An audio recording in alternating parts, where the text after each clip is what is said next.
motivation for me comes from something personal. Because when you want to fight for these causes, it has to be something that you can relate to, you know? Then you will pour your heart and soul into it.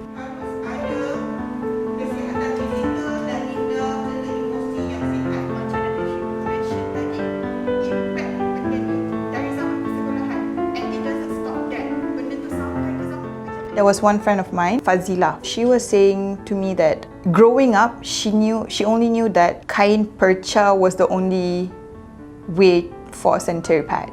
She didn't know that there was actually a pad because of how her mother couldn't afford sanitary pad. So that particular thing kind of brought me to tears in a way that, you know, it doesn't make sense that we need to be going through this.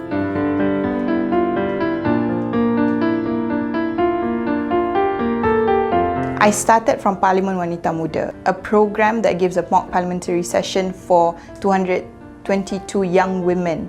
So it gives an exposure for us to talk about issues relating to women. So every one of us were giving out all these ideas and raising issues about what women were going through on a daily basis. A particular group raised about period poverty. They were giving out examples on how rural areas were using newspapers in alternative of sanitary pads.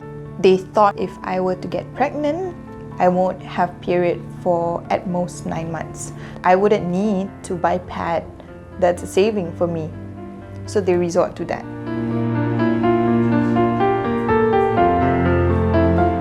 Deputy Finance Minister YB Shah, he was going around meeting several groups, you know, to get inputs for the 2022 budget, but we were the first group to meet him, and we brought a paperwork giving out all this infos about period poverty. Lucky enough for us, it was actually tabled during the parliamentary session. It was included in the budget 2022. I think roughly around 130,000 young women from B40 families will be getting sanitary pads on a monthly basis. So that's one of the huge success, because the moment that came out, the word period poverty was buzzing. It was buzzing on Instagram, it was buzzing on Twitter, on Facebook, on how, you know, people still say, oh, women are just asking for too much. Macam ni lah yang kita kena educate, jaga kalau period tak akan lebih 60 hari macam mana nak buat. And third, awareness. Jadi education dan awareness ni jatuh kepada perempuan dan juga lelaki, di mana kita kena.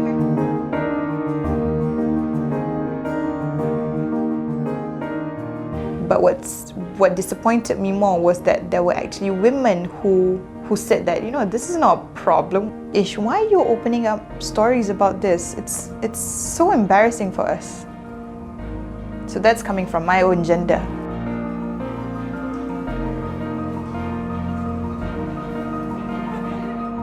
There was the PTA, PIBG. So it was mostly men, but they were like, yeah, I never knew that this was a problem, but thank you for educating us. Thank you for educating us. We will make sure to take care of our wife, of our daughters better after this. So as small as the effort is, it actually is giving impact on how women are treated during the time of the month.